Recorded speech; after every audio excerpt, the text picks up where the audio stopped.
Hey guys, Zaman and Christina from Our Rich Journey. Today we are talking about something that we think is very important for anyone pursuing financial independence. We are talking about relationships because relationships are so important on your journey towards financial independence and retiring early that we really want to emphasize 6 different ones that if you don't have these types of relationships in your life, you could be selling yourself short when it comes to pursuing FIRE.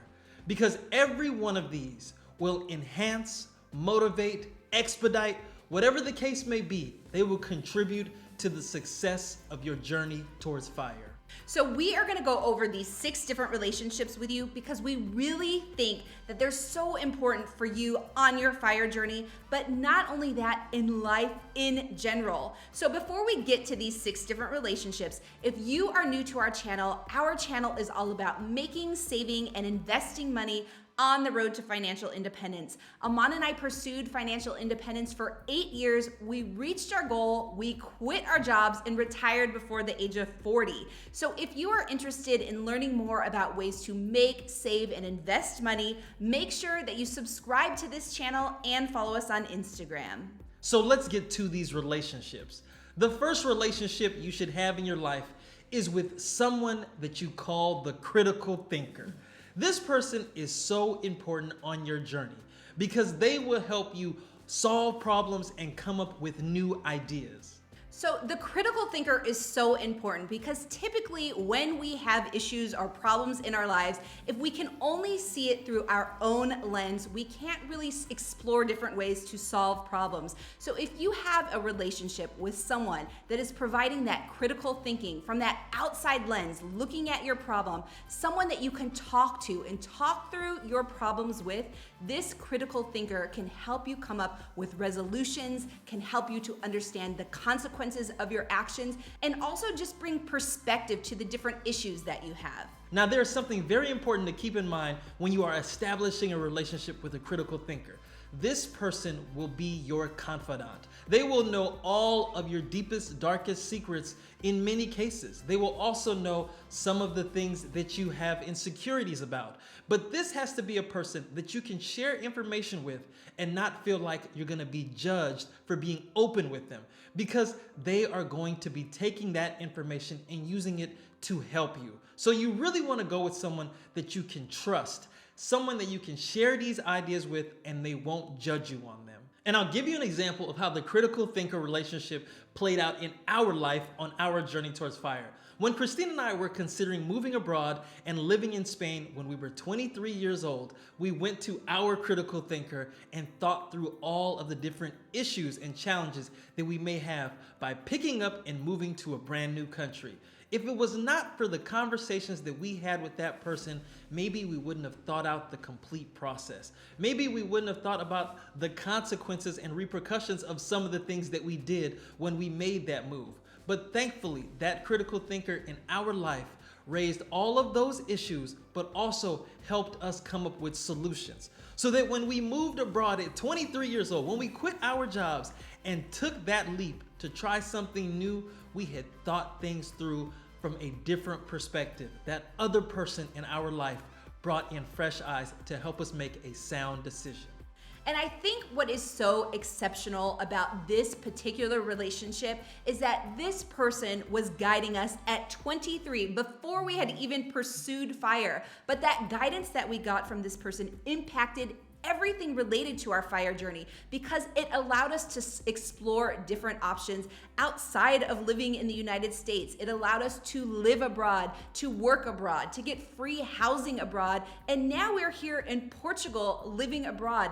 And I think had we not had that relationship in our life, someone that was really encouraging us to explore different possibilities outside of the United States, but also helping us come up with solutions to different problems that we had, I really don't think that we would be here today. So now let's talk about the next relationship.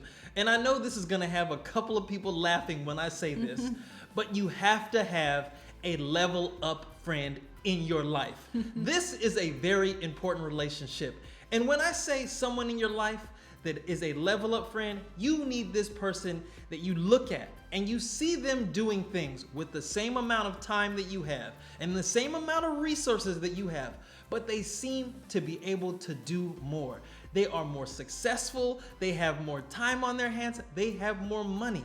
And how are they able to do this when you are coming from the same place? When you see this, it should motivate you to want to level up, to take the time and the resources that you have available to you and utilize those in a more efficient way.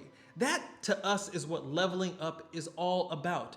You don't necessarily have to try to live a life like Kanye West. Well, you're not a rapper. But if your coworker owns 3 houses, is debt-free, how are they able to do it on the same salary that you have, but yet you don't have those same assets in your life? This should be something that motivates you. And having this relationship shouldn't be something that you feel bad about. You shouldn't feel like this person is throwing their success in your face. You shouldn't be jealous or envious of this person. You should look to learn from the person that you are trying to level up to. Now, one thing we will caution you on with this type of relationship is make sure that your level up relationship, the person that you are aspiring to be, is not merely trying to keep up with the Joneses, because that is an entirely different level and that's not the level that you want to be at. You really want to be leveling up to a person that is consistent with your FIRE goals. And the third type of relationship you want that accountability partner. This partner understands your goals. You have articulated all of the goals to this person, how you plan on achieving them, and this person is going to hold you accountable so that you are doing everything that you can in order to achieve those goals. And I love the accountability officer because they make you keep your commitments. When you tell them something, you tell them upfront, you are my accountability partner and you are gonna help me keep my commitments. So if I vow to save 50% of my income by whatever year, this accountability officer is going to be keeping you to that commitment. And if you fall off, they are going to talk to you strongly about how you need to get back on track. The accountability officer is so key when you are pursuing FIRE, because FIRE is a very long journey and you need that consistent person in your life that is going to keep you focused on the prize, which is financial independence. And I think one of the best type of accountability partners that you can have is someone that is also pursuing the same type of goal as you. So it's very similar to having an accountability partner when you go to the gym. You both are motivated to go to the gym together. You have the same type of goals. It really motivates and inspires you to continue working out. It's the same thing as you're pursuing FIRE. If you can find someone that is also pursuing FIRE that has similar goals to you and have that person as an accountability partner, and then you also serve as that same accountability partner for that person, it will really help you on your FIRE journey. Now this brings us to our next person, the next relationship you need in your life, and it is with a motivator. Now the thing about a motivator is sometimes they don't know that they are your motivator. They could be your coworker, your kids, it could be any person you choose in life. But this person motivates you on your journey towards FIRE. They are the reason why you are doing it. So for us on our FIRE journey, our motivating relationship was our kids. We wanted to be able to spend more time with them. So we focused on these positive relationships that motivated us to actually continue pursuing FIRE and to reach FIRE. Now, on the other hand, your motivator might be a hater in your life. Someone that doesn't believe you can do that. You can use that negative energy to fuel your FIRE journey. Turn that negative into a positive, and it can be used to propel you to financial independence. So I mentioned earlier that sometimes your motivator doesn't know they're your motivator. Maybe it's that coworker that is just getting on your nerves and you cannot wait to leave your job. Now, I know that there are many people out there that have this situation. We'll use that motivation to make more money, save more money, and invest more money so that you can leave that situation.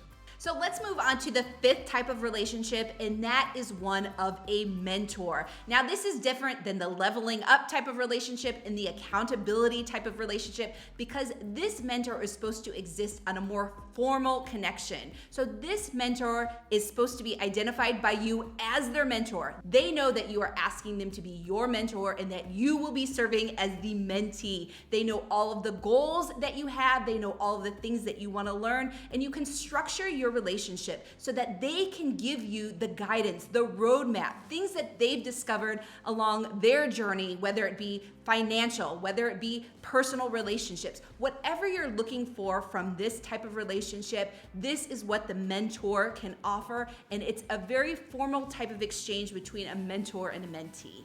And it's really important to understand that you can have more than one mentor. You can have a mentor at work, you can have one at school. Like Christina said, you could have one in your personal life. But it's so important that there's a formal aspect to this relationship and each person knows their role. And the last type of relationship, and I think this may come as a surprise to some people, is to have a mentee. Now, we already talked about having a mentor, but in this type of relationship, you are the mentor to someone else. And this is so very important because studies have shown that students that are teaching material to someone else are better able to understand the material and retain that knowledge versus someone who is not teaching that material over and over. So by serving as a mentor, you're actually helping yourself to better grasp and understand information and also retain that information on your FIRE journey. And this is so powerful because if you are mentoring someone on investing, then you will learn more about investing. The same with every aspect of FIRE, about making more money, saving more money, all of these areas that you will grow stronger in when you start to share that information with others. And you know what else is just a great benefit of this? Is that you are paying this knowledge forward. If you are watching this YouTube video, after this YouTube video and you go and share that information with someone else, you're doing two great things. You are learning more about the information because you've processed it, but now you are also passing that information on to someone else, and now they are learning about financial independence. Now, along those same lines, if you like this video, please don't forget to give it a thumbs up, subscribe to our channel, and join the journey.